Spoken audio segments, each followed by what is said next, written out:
All right, let's take a quick pulse check on the Cardano DeFi ecosystem. We're going to cut right through all the noise and look at what's actually happening with some of the key projects to see if the reality matches the hype. Let's get right into it. It's a fantastic question, right? Because with so much chatter out there, it can be tough to tell what's a real step forward and what's just, well, noise.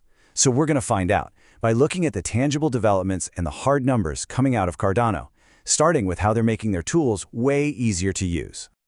So first up, the tools of the trade.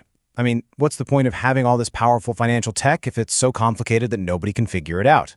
We're seeing a really big push right now to make things a whole lot simpler and more accessible for everybody. And you can see this happening in a couple of really cool ways. You've got Go Finance literally putting something as complex as leverage trading right in the palm of your hand, on your phone. Then you have Surf Protocol, who are tackling it from a different angle, adding new filters to make choosing your positions way less intimidating. Two different paths, but the same goal: make DeFi easier. Now, for anyone who's not familiar, leverage trading is basically a way to amplify your trades. You borrow funds to make a much bigger bet than you could with just your own cash. But, and you got to hear this part, it also amplifies your potential losses. It's high risk, high reward. So with leverage, you can make two basic kinds of bets. Going long is the classic. You're betting the price is going to shoot up. Going short is the exact opposite. You're betting the price will fall.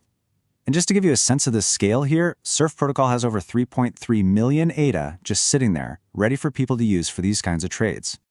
And you know, this quote from Surf Protocol just nails it. It perfectly sums up this whole trend. It's not just about building something powerful, it's about building something that's simple enough for anyone to actually use. Okay, so the tools are getting slicker, for sure, but does anyone care? Are people actually using them? Let's dive into the numbers because they don't lie. They'll tell us just how healthy the Cardano ecosystem really is. First up, check this out from Strike Finance. Their total value locked, or TVL, has jumped to nearly 9 million ADA. The easiest way to think about TVL is like the total amount of deposits in a bank. It's a huge sign of user trust and confidence in what they're building. And here's another milestone, a big one. For the very first time, Strike has over $4 million in trading liquidity. Now, why is that a big deal? It means the market is deep. Traders can make big moves without sending prices on a wild roller coaster, and that signals a mature, stable platform. And on top of all that, the number of staked Strike tokens just hit a new all-time high, over 18.7 million. Staking is basically users locking up their tokens to show support for the network. It's a massive vote of confidence in the long-term future of the project. Now this number really tells the whole story. A whopping 88% of all available Strike tokens are being put to work, either staked or used for liquidity. That is not just casual participation. That is an incredible show of user conviction and deep engagement. But it's not just about how much money is in the system. It's also about how well that money is working. And that brings us to something called capital efficiency. Think of it like a car's gas mileage. It tells you how much bang you're getting for your buck, how much trading volume you can generate for every dollar locked up. And this is where a platform like Wing Riders is really stepping up.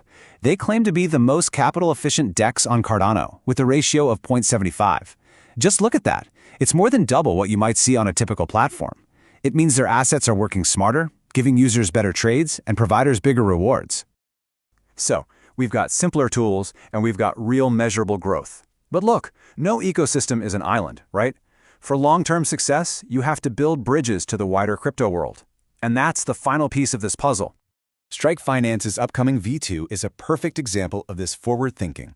They're building a top-tier protocol that's multi-chain right from the get-go. We're talking support for assets from Ethereum, Solana, Sui. This is how you build for a connected future. ViperSwap is also all about making connections simple. Their new version is going to let you switch between their Cardano DEX and a cross-chain DEX with just a single click. It sounds easy, and that's the whole point. This is the kind of slick integration that makes cross-chain feel effortless. And it's not all just about tech integrations. We're also seeing Cardano projects like Iagon getting listed on massive centralized exchanges like KuCoin. This is a huge deal. It opens the door to a gigantic new audience and brings a ton of fresh liquidity and eyeballs into the ecosystem. Woo, okay, we've gone through a lot here, so what's the bottom line? What does this all add up to? Let's boil it down to the key takeaways from our little pulse check. It really comes down to three major trends. First, this relentless push for simplicity, making DeFi accessible to more people. Second, you have real, undeniable growth that's backed up by solid data. We're not just talking hype here. And third, there's a clear strategic move to connect with the broader crypto world, to make sure Cardano thrives in a multi-chain future. So that leaves us with one big question, doesn't it? When you put it all together, the easier tools, the accelerating growth, and all these new bridges to the rest of crypto, you have to wonder, is this ecosystem on the verge of a major breakthrough? From where I'm standing, the pulse feels pretty strong.